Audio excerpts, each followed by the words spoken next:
Hello students. Financial management का capital budgeting में स्वागत है आपका। तो आज हम लोग क्या सीखने वाले हैं, कैपिटल बजटिंग का लेक्चर नंबर 2 है। तो इस लेक्चर में बेसिकली हम लोग बात करने वाले हैं टेक्निक ऑफ इवैल्यूएशन का। तो लास्ट क्लास में हम लोगों ने क्या सीखा था कि कैपिटल बजटिंग क्या होता है, कि हम लोग इन्वेस्टमेंट डिसीजन लेते हैं, वो भी लॉन्ग टर्म। हम लोग फिनंशियल मैनेजमेंट में पैसा इकट्ठा कर लिए। पैसा इकट्ठा करने के बाद बैंक से लोन या शेयर होल्डर से पैसा लेने के बाद उस पैसे को कहीं ना कहीं इन्वेस्ट करना पड़ेगा। अब उस पैसे को कहाँ इन्वेस्टमेंट करें, वो भी लॉन्ग टर्म के लिए। यही डिसीजन लेना क्या था, कैपिटल बजटिंग। तो कैपिटल बजटिंग में भी अब अलग अलग टेक्निक होगा ना, अलग अलग इवैल्यूएशन करने का तरीका होगा। फॉर एग्जाम्पल, अगर आपके पास प्रपोजल ए, प्रपोजल बी, प्रपोजल सी, 3 प्रपोजल है। अब तीनों में से किस प्रपोजल में हम इन्वेस्टमेंट करें, कहाँ पर पैसा लगाएं, ये अलग अलग तरीके से सोचने का नज़रिया होगा।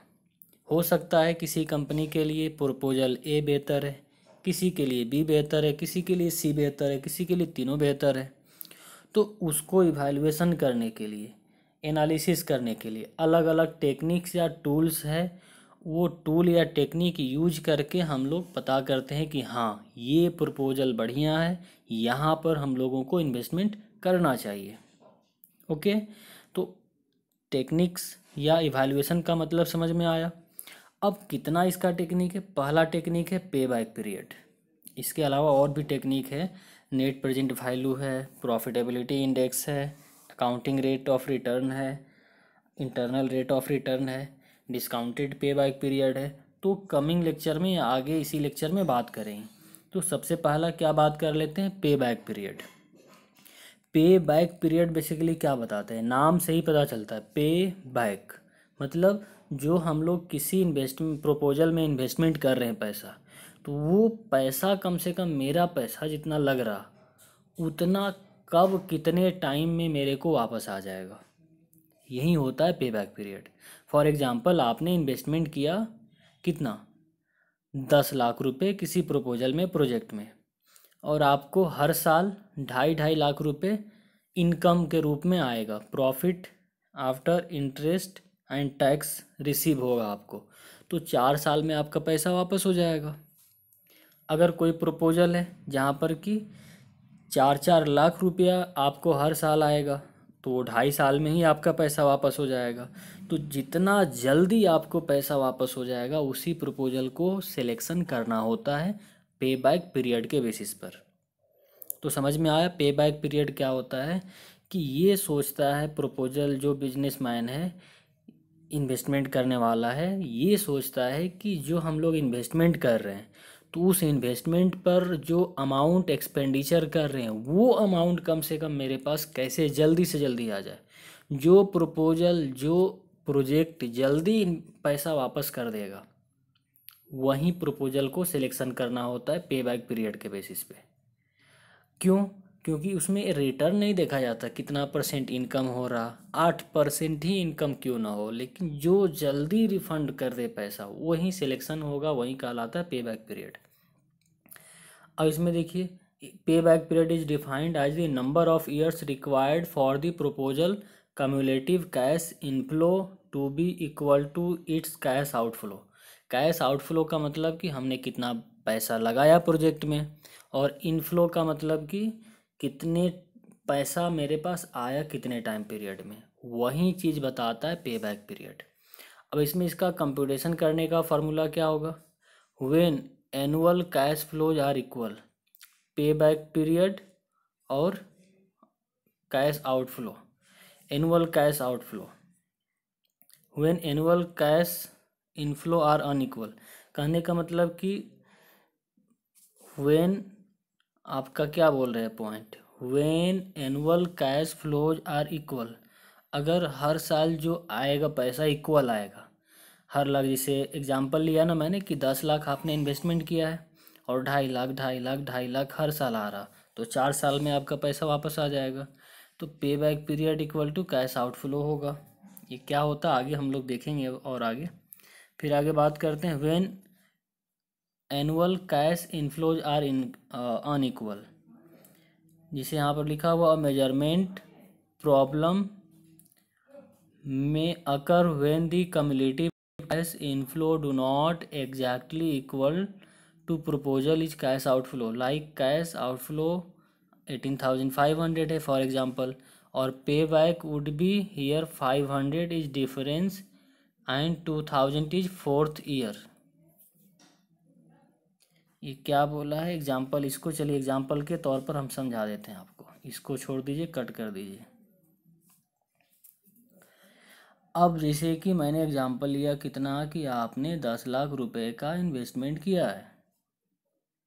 अब 10 लाख इन्वेस्टमेंट को हम लोग को हर साल कितना आ रहा, प्रॉफिट कितना हो रहा, प्रॉफिट हो रहा हर साल 2,50,000। तो आपको कितने साल में आ जाएगा, 4 साल में आ जाएगा, 4 ईयर्स में आपका पैसा वापस आ जाएगा। इसको क्या बोलेंगे, इक्वल अमाउंट हो रहा हर साल बराबर बराबर प्रॉफिट हो रहा। अगर मान लीजिए कि बराबर बराबर प्रॉफिट नहीं हो रहा, कि पहला साल हुआ 5 लाख, लाख को हम एल में लिख रहे हैं, दूसरा साल हुआ 3 लाख, तीसरा साल हुआ 2 लाख, तो इसको बोलेंगे कि अनइक्वल। देखिए प्रॉफिट है ना, पहला साल 5 लाख है, फिर 3 लाख, फिर 2 लाख, तो इसमें भी देखिए कितना साल आया, 3 साल में आपका पैसा रिफंड हो जा रहा, और इसमें 4 साल में पैसा रिफंड हो जा रहा। तो इसमें कोई खास मैटर नहीं है कि इक्वल है कि अनइक्वल, बस ये देखना है कितने टाइम पीरियड में आपका पैसा रिफंड हो जा रहा, वही रूल बताता है पे बैक पीरियड रूल। अब इसमें डिसीजन हम लोग किस बेसिस पे लेते हैं, इसमें डिसीजन हम लोग लेते हैं, बहुत सारा इसमें लंबा चौड़ा पढ़ने की ज़रूरत नहीं है, सिंपल हम बता देते हैं कि डिसीजन हम लोग किस बेसिस पर लेते हैं। डिसीजन हम लोग लेते हैं कि जो प्रपोजल या प्रोजेक्ट जल्दी आपको कम टाइम में पैसा वापस कर देता है, कितना पैसा, जितना आपने इन्वेस्टमेंट किया है, वही प्रपोजल को यहाँ पर हम लोग सेलेक्ट करते हैं, बाकी को रिजेक्ट करते हैं। अब इसका एडवांटेजेस क्या है, ये एडवांटेजेस ये है इसका कि बहुत सिंपल है कैलकुलेशन करना, सिंपल एंड इजी। अब तक बताए होंगे तो हम तो समझ में आ गया होगा। जैसे 2.5 लाख रुपए 2,50,000 एनुअली रिसीव होगा, तो 4 ईयर्स में आपका पैसा वापस हो जाएगा। कितना आसान था कैलकुलेशन करना। It gives indication of liquidity, ये लिक्विडिटी को ही प्रमोट करता है। लिक्विडिटी कहने का मतलब क्या होता है कि कम टाइम ड्यूरेशन में पैसे का लेन देन हो जाना, जब पैसा का रिक्वायरमेंट होगा तभी फुलफिलमेंट कर देना, उसी को क्या बोलते हैं, लिक्विडिटी बोलते हैं। तो इसमें लिक्विडिटी भी होता है।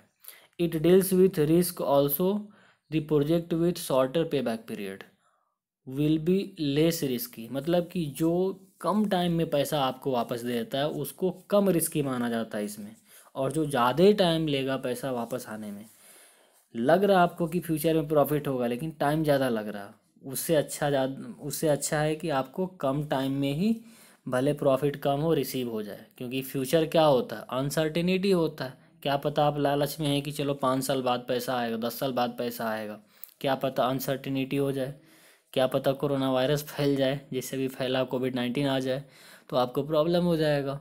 तो इसीलिए फ्यूचर किसी ने नहीं देखा, तो जितना जल्दी आपको रिसीव हो जाए वही बेहतर है। इसका डिसएडवांटेजेस क्या है, ignore what happen after the initial investment is recouped, ये इग्नोर कर देता है कि मेरा पैसा जल्दी से जल्दी आ गया, ठीक है, फ्यूचर का नहीं देखता है कि बाद में अगर हमको ज़्यादा प्रॉफिट होगा कि नहीं होगा, क्या होगा, वो सब नहीं देखता है। It ignores the time value of money, time value of money बहुत इंपॉर्टेंट पॉइंट है, डिसएडवांटेजेस है इसमें। टाइम वैल्यू ऑफ मनी कहने का मतलब क्या, कि अगर आपको 2,50,000 रुपया 2 साल बाद मिलने वाला है, तो वो 2,50,000 2 साल के बाद उतना ही वैल्यू नहीं रखेगा, कम वैल्यू हो जाएगा। नहीं समझ में आया ना क्या बोला मैंने, सिंपल ये समझिए कि जैसे जैसे टाइम पीरियड बढ़ते जाता है पैसे का वैल्यू गिरते जाता है। जैसे आज से आप 4 साल 5 साल पहले 10 रुपये में 10 गोलगप्पा खाते थे, और आज कितना हो गया, 5-6 हो गया, तो क्या हुआ, पैसे का वैल्यू कम हो गया। तो वही चीज़ है कि ये टाइम वैल्यू ऑफ मनी को इग्नोर कर देता है।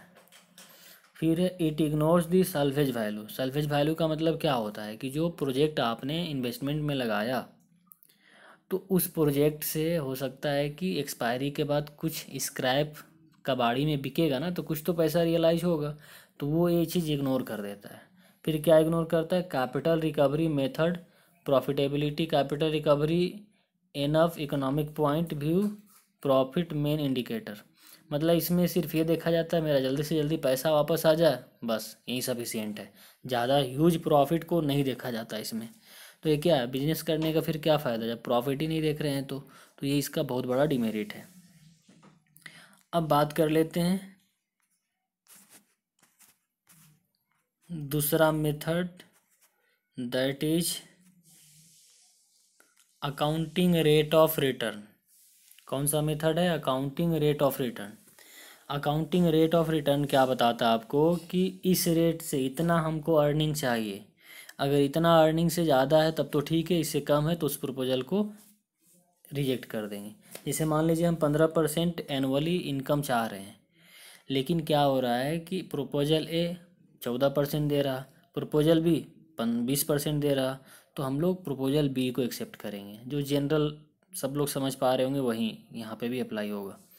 Annual return of the project are expressed as a percentage of the net investment. Average investment, the average investment of a proposal is affected by the method of depreciation, salvage value, additional working capital requirement. Two approaches, cash outlay and average investment. कहने का मतलब ये है कि इसमें accounting rate of return को क्या effect करता है कि जो आप प्रॉफिट कैलकुलेट कर रहे हैं तो उसमें एसएलएम मेथड चार्ज कर रहे हैं डिप्रिसिएशन का, कि डब्ल्यूडीबी मेथड चार्ज कर रहे हैं, ये सब भी फैक्टर आपको अफेक्ट करता है। हो सकता है कि अगर ज़्यादा डिप्रिसिएशन चार्ज कर दिए प्रॉफिट कम दिखेगा तो परसेंटेज भी कम दिखेगा, तो लगेगा कि ये प्रपोजल बढ़िया नहीं है। और किसी प्रपोजल में कम डिप्रिसिएशन चार्ज किए प्रॉफिट ज़्यादा दिखेगा, तो लगेगा कि इस प्रोजेक्ट को सेलेक्ट कर लें। तो ये होता है अकाउंटिंग रेट ऑफ रिटर्न कि फिक्स कर लेते हैं कि हमको इतना परसेंट कैलकुलेट कर लेना है। अगर इतना परसेंट हर साल कमा रहे हैं तो ठीक है, उसको एक्सेप्ट कर लेंगे। जैसे फॉर एग्जांपल दिया ना मैंने 15%, अगर इससे कम कमा रहे हैं, कम अर्निंग हो रहा है इस प्रोजेक्ट से, तो उसको हम लोग रिजेक्ट कर देंगे। यही डिसीजन लेना क्या कहलाता है, अकाउंटिंग रेट ऑफ रिटर्न के बेसिस पर डिसीजन लेना।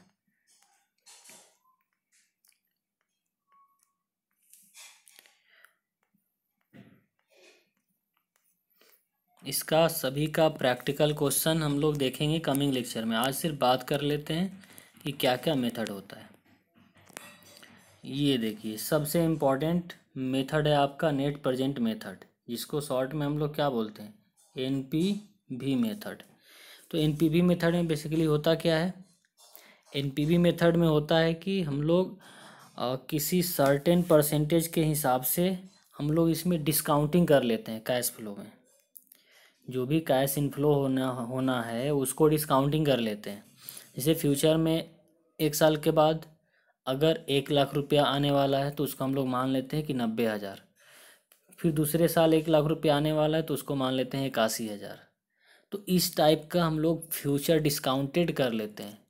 फ्यूचर वैल्यू कैलकुलेट कर, प्रेजेंट वैल्यू कैलकुलेट कर लेते हैं फ्यूचर का पैसे का, कि अगर 2 साल बाद 1 लाख रुपया आने वाला है, अगर ये आज ही मिले तो कितना मिलेगा, 81,000 रुपये, 1 लाख नहीं मिलेगा। तो ये सब एडजस्टमेंट कर दिया जाता है। और इसमें यह देखा जाता है एडजस्टमेंट करने के बाद कि मेरा कितना पैसा गया और कितना आ रहा, डिस्काउंटेड देने के बाद, डिस्काउंटिंग फैक्टर लगाने के बाद। अब ये डिस्काउंटिंग फैक्टर क्या होता है ये ज़्यादा समझ में नहीं आ रहा होगा आप लोगों को, प्रैक्टिकल क्वेश्चन बताएंगे तो ज़्यादा समझ में आएगा। तो जैसे कि मान लीजिए कि आपने फर्स्ट ईयर में कितना पैसा लगाया, से छोटा सा एग्जांपल लेते हैं, 10,000 आपने लगाया, ठीक है। और आपको पहला साल में इंड में कितना आया पैसा आपके पास, 4,000 आने वाला है, लेकिन डिस्काउंटिंग करके कितना हो जाएगा, 3,800 हो जाएगा। फिर दूसरा साल कितना आने वाला है, से फॉर एग्जांपल आपको आने वाला है 5,000, तो इसको कर लेते हैं 4,500। तीसरा साल कितना आने वाला है आपके पास, से आपके पास आने वाला 8,000 रुपये, लेकिन उसको डिस्काउंटिंग अगर कर रहे हैं तो मान लीजिए उसको 7,000। अब टोटल मिलाकर के कितना आ रहा है, 4 7 4 11 3 14 15,400, 15,300। यानी आपने पैसा लगाया कितना, 10,000, लेकिन आ कितना रहा आपके पास वापस, 15,300। तो 5,300 ज़्यादा आ रहा। तो जितना इन्वेस्टमेंट कर रहे हैं उससे अगर ज़्यादा आ रहा, इनफ्लो ज़्यादा आ रहा, डिस्काउंटेड कैश फ्लो इनफ्लो ज़्यादा हो रहा, तो ये प्रपोजल बढ़िया है, सिलेक्ट कर लेंगे। अब ज़रूरी नहीं है, जैसे प्रोजेक्ट मान लीजिए कि ए है और एक बी है, ए में आ रहा 5,300, बी में आ रहा 6,300, तो बी को सिलेक्ट करेंगे जो बेहतर होगा। तो इसको हम लोग बोलते हैं नेट प्रेजेंट वैल्यू मेथड। घबराएंगे नहीं, उतना अच्छा से समझ में नहीं आ रहा होगा, इसका प्रैक्टिकल क्वेश्चन लेंगे तो और अच्छे से समझ में आएगा। नेक्स्ट है आपका प्रॉफिटेबिलिटी इंडेक्स। प्रॉफिटेबिलिटी इंडेक्स भी जस्ट लाइक एनपीवी का ही है, बस इसमें क्या है कि इसमें हम लोगों का अलग अलग 3-4 प्रोजेक्ट है, तो 3-4 प्रोजेक्ट में अलग अलग अमाउंट लगने वाला है, किसी में 10 लाख है, किसी में 8 लाख, किसी में 7 लाख, तो सबका एनपीवी जो आ रहा, तो हम लोग को नहीं पता चलेगा किसको सिलेक्शन करें, किसका सिलेक्शन करें। जैसे फॉर एग्जांपल अगर हम बात करते हैं कि आपको मार्क्स आया है, किसी को 400 नंबर आया है, किसी को 300 नंबर आया है, लेकिन कितना में कितना आया है अगर ये नहीं पता है तो आप कैसे अच्छा कर पाइएगा। हो सकता है किसी को 400 नंबर आया, किसी का 300 नंबर आया, किसका बढ़िया है। आप बोलेंगे कि 400 आया तो बढ़िया है, नहीं, 400 हो सकता है 800 में 400 आया तो 50% हो गया।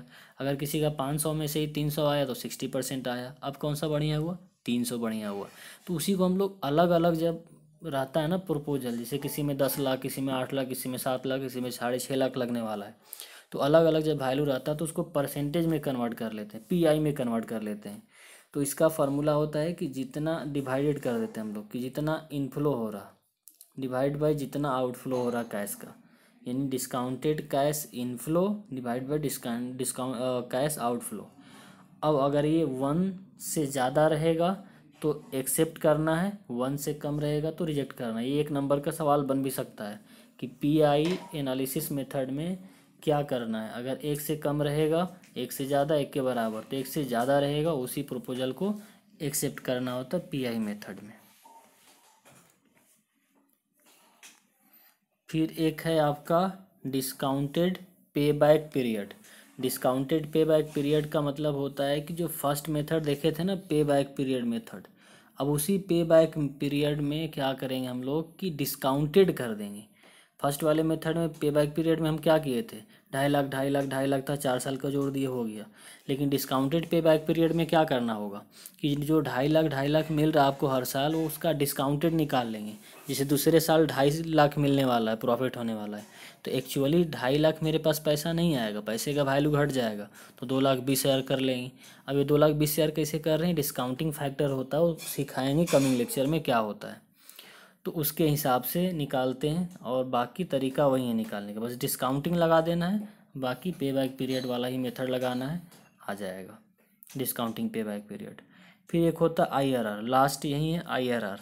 आईआरआर का मतलब होता है इंटरनल रेट ऑफ रिटर्न। ये क्या बोलता है, ट्रायल एंड एरर मेथड भी इसको बोलते हैं, कि हम लोग ये देखते हैं कि कितना पैसा गया और कितना पैसा आया, वो भी डिस्काउंटेड, याद रखेंगे डिस्काउंटेड। डिस्काउंटेड का मतलब समझ रहे होंगे कि पैसे का वैल्यू जो फ्यूचर में घटता है, तो कितना पैसा आउटफ्लो हुआ और कितना इनफ्लो हुआ। अब इनफ्लो और आउटफ्लो को हम लोग बराबर करने के लिए क्या करते हैं, रेट का घटा बढ़ा लेते हैं, 10%, 12%, 15%, जिस पर इनफ्लो और आउटफ्लो हो जाता है इक्वल, उसी रेट को हम लोग इंटरनल रेट ऑफ रिटर्न मान लेते हैं। अभी नहीं समझ में आया होगा क्या बोल रहे हैं, कमिंग लेक्चर में प्रैक्टिकल क्वेश्चन सोल्व करेंगे तो इसको देखेंगे। तो आज का इस लेक्चर में इतना ही। Thank you so much.